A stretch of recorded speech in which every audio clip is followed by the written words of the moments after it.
Hi everybody, my name is Ann. Welcome to Art on the Creek. We're in my home studio in Parker, Colorado, and I'm going to open some things that I ordered from Jackson's UK, the art supply company. I'm not working with Jackson's. These are just things I purchased with my own money.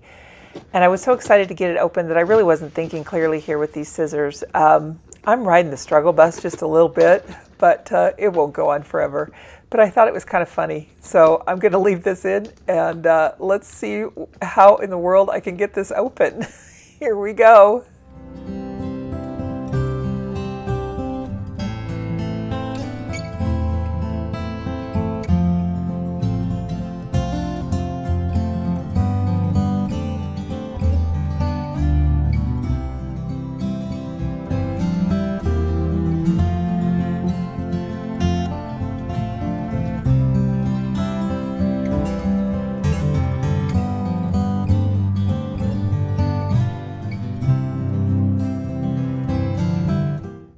So yes, the struggle continues. Look at me. I don't know what I was thinking. Oh my gosh, you guys. Some days are just more difficult than others. That's all I can say. And this was one of those days. So I got that tape open and then I was confused by the box. So we're just batting 1,000 here. I will get this open though. I am determined. I'm determined to get it open. I like how they package things. Of course, it had to travel across the globe, so everything is packaged really securely. I'm just feeling really triumphant right now that I got the box open. And, ooh, it's like Christmas. Let's get this all folded down here, and we'll take out the packaging. I love when they package with craft paper because I actually like to kind of iron it out and use it again. I'm so excited. I wanted to try their synthetic brushes. These are the Jackson Studio brushes. And I've got quite a few of them here to try, so we'll take a look at those. I think I have a 1/2-inch flat, a 5 round, a 3 round, and a number 1 liner. And I wanted to try this Saunders Waterford paper. I got it in 2 different styles here. It is 100% cotton, and I've heard an awful lot about the Saunders paper. I have some Bockingford, and I want to say that it's also by St. Cuthbert's Mill. Don't quote me on that, though. I'm not entirely sure. I'd have to look. But I decided to get both the rough and the knot. Now, I found in UK, at least, they mention knot as, that means cold press. And I just want to show you real quick before I forget. These have a deckled edge, so I'm very, very excited to use these. I don't think they're micro perforated. No, they're not, but they have a lovely deckled edge, and you can certainly cut them out if you wanted to use it as a gift for someone and have that framed. So let's go ahead and open this up before I open that little box, because I do want to take a peek at the textures here. So like I said, I got it in the knot, which is cold press, and rough. So let's open this cold press one first. It is, well, I guess we're going to open both of them. Sorry. I'm going to try and leave this real time because I know a lot of you really like this unpackaging section. So this is just going to be raw and very real here. You can see how I struggle opening things. And it's not a reflection on the packaging. It really is just a reflection on years and years of arthritic hands. So don't let that be your judge. The Saunders Waterford paper, like I said, is 100% cotton. It's mold made and acid free and archival. It has a lovely texture. Now this is the rough. It does have more texture than the cold press, but you can see with that deckled edge when we flip it over, I hope you can catch this on the camera. The one side of the page, the right-facing side, has a little bit more texture than the left-facing side does, but you can certainly paint on both sides. And I kind of like that when the texture is a little different. And here you can see, same thing on the cold press book. The texture is a little more pronounced on that right-facing page, but on the left-facing, it's just not quite as pronounced. But both of these, there's a good comparison for you. Maybe if you do a freeze frame, you can really see, but I'm trying to tilt it in the light for you so you can really see. At any rate, I think both of these are going to be a lot of fun to use, and it's a really nice size. They're 19 by 28 centimeters, and let's just very quickly measure those in inches so that you all who use imperial measurements can know. It is about 7.5 inches by 10.5 for painting space. Look what I got, you guys. I wanted to try these paints. These are the Isaro Watercolors. I got them in a few colors here. I've got the yellow, and I decided to get some of the pyrrole red, And we also have the their mauve, but that's actually it's the Isaro Rose, I guess I should say. And then I also picked up a purple, which is the Isaro Purple Deep, and a cobalt blue, although I think that's the emerald green that I've picked up there. There it is. Yeah, I did pick up the emerald green first, and then the cobalt blue, and then finally a burnt umber. I'm really excited to try these, and I was glad they had a smaller tube size. This is a 7 milliliter tube, and we will talk a little bit about the Isaro paints when I'm swatching them out. The tubes are metal, the labels are paper, and I want to say these are from Belgium. So let's get into this and let's see what all we can swatch out here. Oh, for those of you who are interested, my nail color, I never have my nails painted, but I've decided I'm going to do that a little bit for the fall, just for fun. But my nail color is A Bloom with a View. Had to think a second. A Bloom with a View by OPI. So if that's something that interests you, I will put a link in the description. Everything I am showing you here today, I'll put a link in the description. And if you would like to shop through those links, that's great because that does help my channel here on YouTube. Or if you'd like to just take note and shop on your own, anywhere you can find your best price, best selection. That's what I always recommend that you do, because I need you to be happy with your purchases so that you will actually use them, because the worst art supply is one that you buy and just sits on your shelf. Whatever you have, whatever you are using, make sure that you use it and are happy with your purchase. Honestly, you guys, as a teacher, that is the one thing, well, one of the many things, but one of the most important things that I really feel very passionately about with art supplies. Whatever you purchase, whatever your budget is, whatever you're getting, use it. There's nothing worse than having art supplies that you've purchased and then they sit there on the shelf and make you feel guilty because you're not using them. If you're not enjoying it, it might be because maybe you need to up your game to a professional supply. A lot of the times I will review budgets of art supplies on this channel, but I just love art supplies. So that is one of my reasons for doing reviews here for you guys, is so that you can see kind of what it looks like, feels like, acts like before you invest the money for yourself. So let's look at this a little closer. And I guess I want to start by talking about the palette that I've chosen. The palette I'm using today, by the way, is by Da Vinci. I really like these palettes. They're nice. I did a little opening for you there in the very beginning of this section of the video, and you can kind of see how well made they are. And I like the matte finish, the gray finish. So the first paint that I put in there is that yellow, and that one was a PY 154, and it is rated between a 7 and 8 out of 8 on the blue wool scale, and it is transparent. The other information on the back of these tubes, that S4, S and then a number, that is the series of a watercolor. If you ever see that on your tubes, what that is simply reflects a tier of pricing. The red, I'll catch up real quick here. The red is the Pyrrole Red, PR 254, and it is an 8 out of 8 on the blue wool scale, and it is also transparent, a series 4 paint. And now we are on the third one, the Isaro Rose. This one is actually a PR 122. Many of you probably know that as a quinacridone magenta. Quinacridones are really nice to use. They're very light, fast, and intense in their coloring, so I really enjoy using them. This particular one, I can't remember if I told you, it's an 8 and 8 out of the scale, and the blue wool scale, series 3, and it is transparent. Cobalt blue.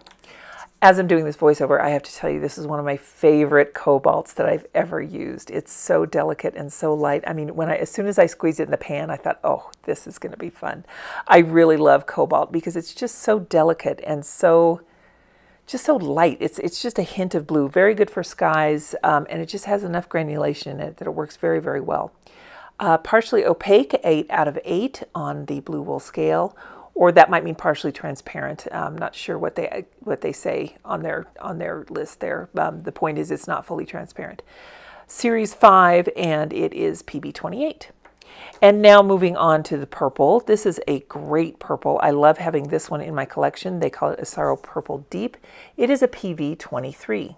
Commonly known as Dioxazine Violet. Now I do have one that I really love by Daniel Smith. And so that will be the one that I will compare in my mind to see if Isaro is comparable, if it can beat it. anything like that.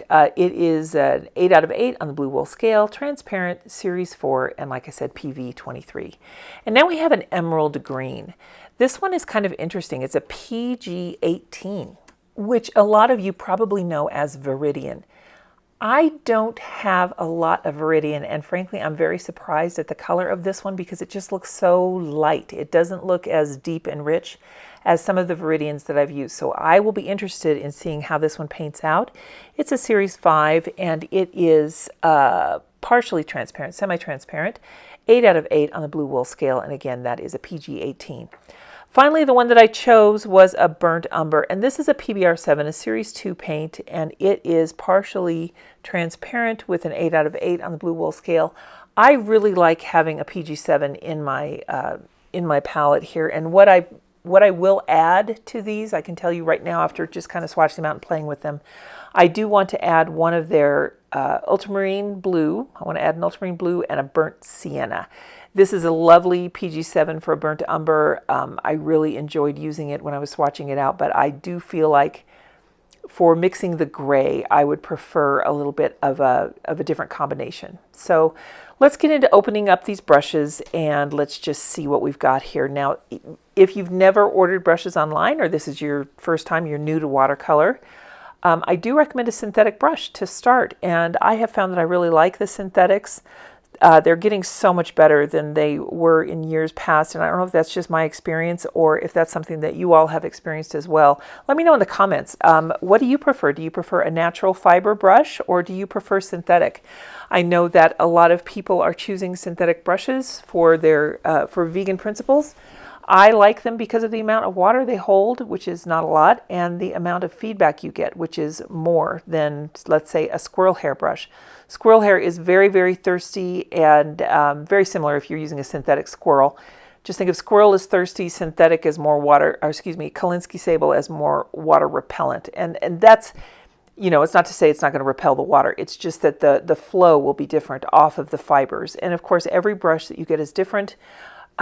These I wanted to try because I saw another artist use them and I really liked the way that they worked in their hands. So I thought I would give these a go. I got some sizes that I don't have. Most of the brush sizes I have are even numbers, probably because that's what they include in sets commonly. And I don't have a lot of the odd sizes. So this time I got a number 7 round and a number 5 round. I think I got a 7 and a 5. Let me make sure I'm telling you guys the truth here. I did get a 1/2 inch flat. Yes, and I got a 7 round, a 5 round, and then a number 1 liner. I like liner brushes. This number 1 is actually a little bit bigger than I'm used to in a number 1 liner, but it looks lovely and I'm very excited to try it. I like that the 1/2 inch flat is not so very long that we can't, how can I say this? When those filaments get really long on the 1/2 inch flat brushes, I feel like they're more difficult to control. If they're shorter, like this one, I feel like you have more of that control and that feedback from your brush. So that's just a personal preference. If you really like those soft soft filament that don't really give you a lot of bounce, then perhaps a squirrel or an imitation squirrel brush would be really great for you. In that case, I would recommend kind of a silver black velvet or the Neptune by Princeton. I've got this part sped up a little bit here because I'm just taping out a grid. And normally when I use tape or you do any kind of swatching, the grid that I make is a lot smaller. But today I want to make it bigger because number 1, I want to really explore this paper. I'm very excited to try it. And number 2, I want to really show you guys what these paints can do when you give them a lot of area to work on. I've heard really wonderful things about this paper. I've heard it compared to arches in a lot of ways, and I'm really excited to give it a shot. So let me go ahead and I'll just grab a pen here and get this all labeled. And then we'll really get to swatching this. We're going to do some full-on masked tone swatching. And then we're going to, after that's dry, we're going to lift off and then we will do a second glaze over it. So let's get into that here in just a moment. For parts of the swatching, I will slow it down for you, but we're going to keep it sped up here for just a moment. This is the Isaro Yellow Light PY154, also known as a benzimidazolone yellow or azo yellow light. I think it's a really nice, good primary yellow to have in your palette. So that's why I chose this particular one. The Pyro Red is absolutely beautiful. I really love this shade. It is such a nice, cool red, and it's going on very well. As is this one, the Isaro Rose. I really enjoy the quinacridones, and this one is just such a lovely, bright, vibrant. It's got that deep intensity to it. Now this part right here is going to be normal speed. You can see I'm working with a cobalt. Putting the paint on the top, this is what I've done with every column here, putting the paint on the top in full mass tone, to make sure that tape sticks down there, and then I'll kind of pull it down as far as I can, and then what I'm going to do is bring water up to that paint, kind of help it to spread down, just to see how it moves on the paper and what the different gradient values we can get. I am in love with this cobalt. Right away I can see the granulation, and if you're not familiar with what that means, granulation is different sizes of particles in the paint that will sink down in all of those nooks and crannies of your textured watercolor paper and appear granulated, or a granular appearance. And that just simply means that those cobalt particles are nice and heavy, and they are going down into those valleys, which just really make things look so beautiful when you want a little bit of texture in what you're working on. And now let's speed it back up again, and you can see the way the rest of these swatch out. Swatching out this PV23, the dioxazine violet, dioxazine purple, is really, really nice. I love the way it flows. It's just a lovely purple to have on your palette if you would like a purple for a convenience color. Now here I've got this back to regular speed because my brush is shedding. That's a first. I've never had that happen. A couple of fibers came out. So we'll just go with the flow, pull those out, and start again. And I'm kind of surprised at how light this Viridian is. I like it though. It's just not what I'm accustomed to when I usually work with a Viridian. So let's see how this works with some water added to it. As you can see, we've just got enough of it put down here on the paper so that we can get it to spread around, and I think I'm going to put a little bit more on there. I really like that shade. I am delighted. I thought it was going to be a lot more intense, but as I work with it, I really like it. Same thing with the burnt umber. I think all of these are really just kind of very delicate, and I think that's a nice feature to have. So let's take a look at these. I really like the delicate nature of these. If you can kind of tell what I'm trying to say here with this, with the sheerness of the layers, I really like that granulation. Is beautiful, by the way. A little bit of it up in here maybe, I'm not quite sure. Maybe on the burnt umber as well, but you know, granulation, I always speak of it, but it's not a plus or minus, it's just a feature. So if that's something you don't like, then, you know, don't worry about it. It's not something that's going to negatively or positively affect your painting. It's just something that some paints can do, and I find it interesting. The lightness, the sheerness of these paints, I think is lovely, because that will enable you to layer more with watercolor, and I will tell you time and time again that it is better to put down many thin layers than it is to try and get all of that color right in one fell swoop, because that is what makes your paintings look overworked, is if you just try and put a lot of that pigment down at first. And this way you've got some really good layering capabilities. So let's play with these a little bit more, and let's see what they look like once the tape is off. Before we take the tape off, I'm going to take this brush, which is now damp, and I'm going to make 8 diagonal swipes and try and lift off. I want to see how staining these are. That one's a little hard to see, but you can see, if you can see, rather, you got some good lifting there on the yellow. Pyro Red usually tends to be a good lifter, and this one is no exception. You can see that came right up there. And we'll just continue on through this test with our 8 diagonal swipes. This one's already coming off right away. The reason that I like to do this test is if this is how you want to add a highlight, it's a good test to do when you're swatching out your paints to see how well something will lift. For instance, on this cobalt, a great example, if you wanted to make your clouds by lifting them out, you can see how within the portion that I lifted out there, you still have a little bit of blue hanging on. And that makes for a really nice kind of a suggestion of a shadow in a cloud. So if you want a real quick, easy way to do clouds, lifting them out like that is really kind of fun.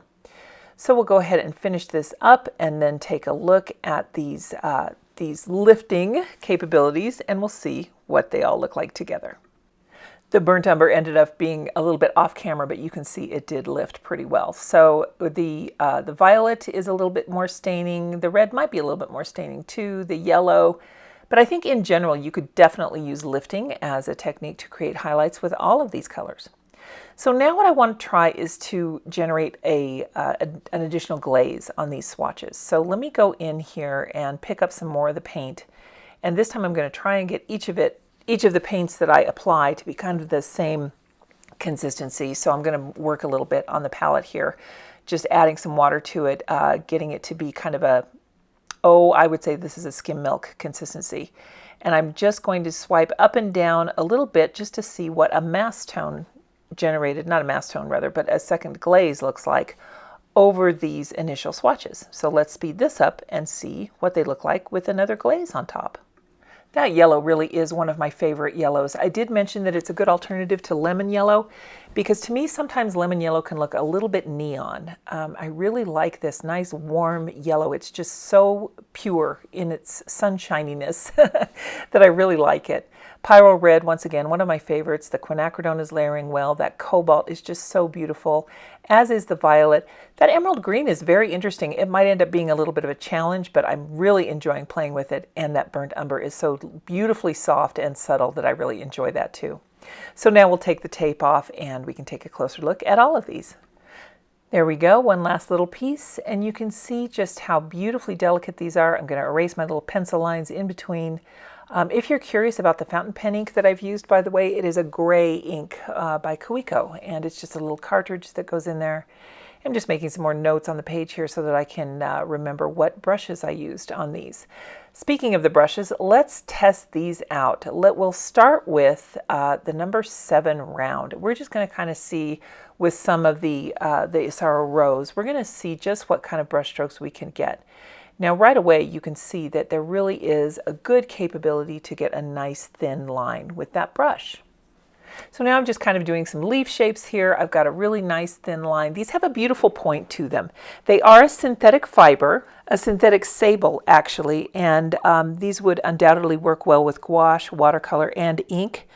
I suppose you could do a whole lot of other media with them. Those are the ones that I primarily use. I would have no qualms using these with something like a water activated media like the Neocolor 2s, something like that. I would think these would work well with that as well.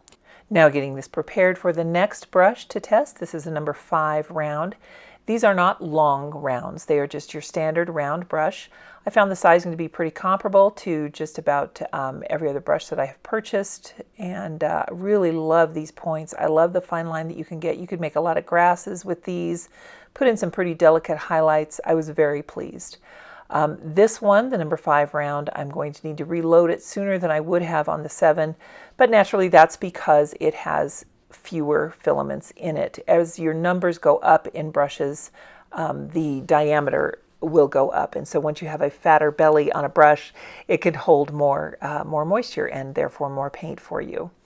I'm really liking how these are so easy to control. Let's take a look at this number 1 here, the liner brush. I have a few liner brushes and I don't have too many that are synthetic fiber.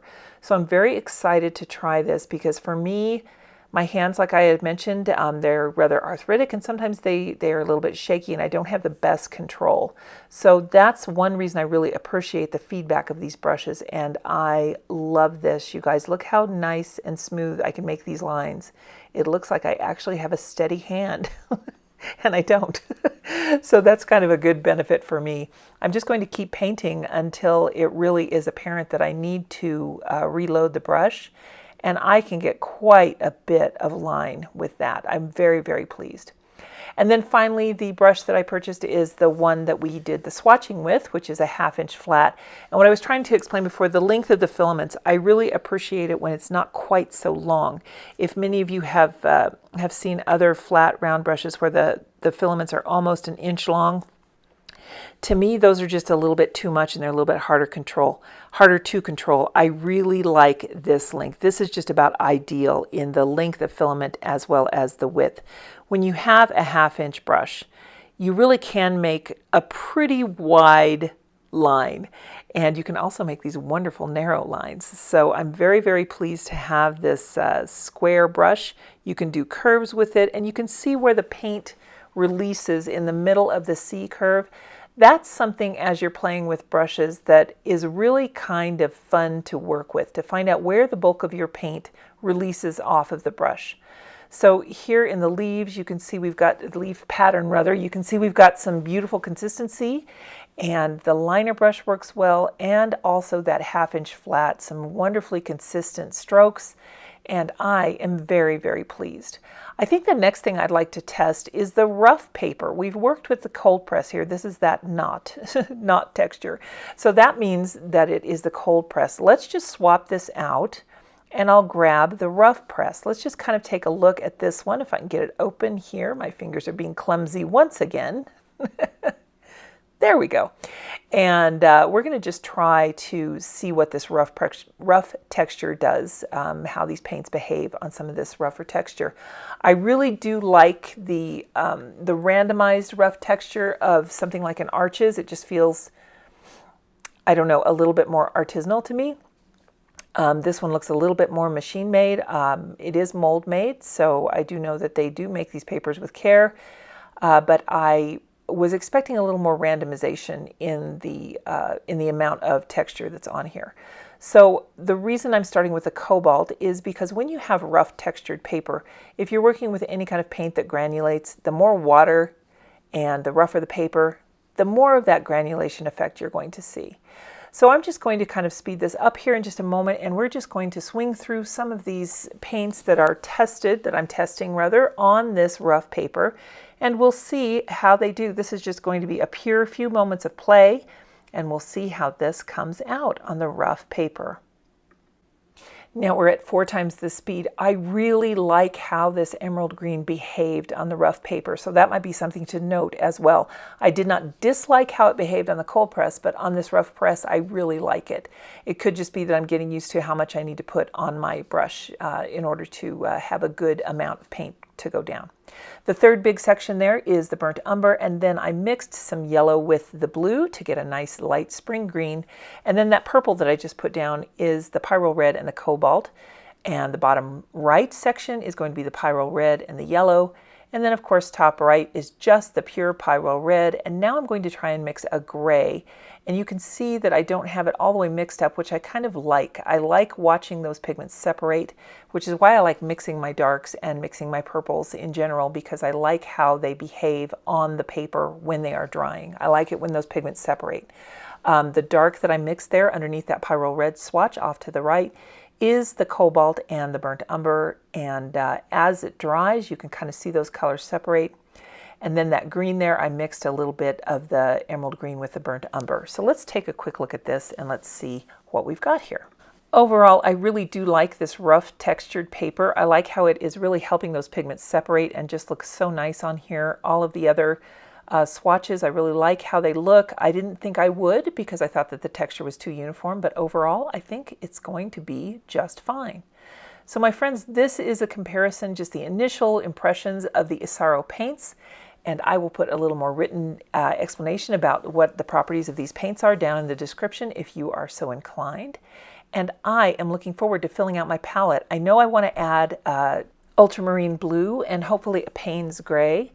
What would you fill the remaining 3 spaces with? Probably a different yellow, maybe a different green? Let me know in the comments, what would you add of the Isaro collection to round out your palette? I'll put a link to their color chart if I can, or whatever information I can find down in the description, and I look forward to chatting with you in the comments. I hope everyone is having a really great week, and we will see you next time. Take care, everybody. Bye now.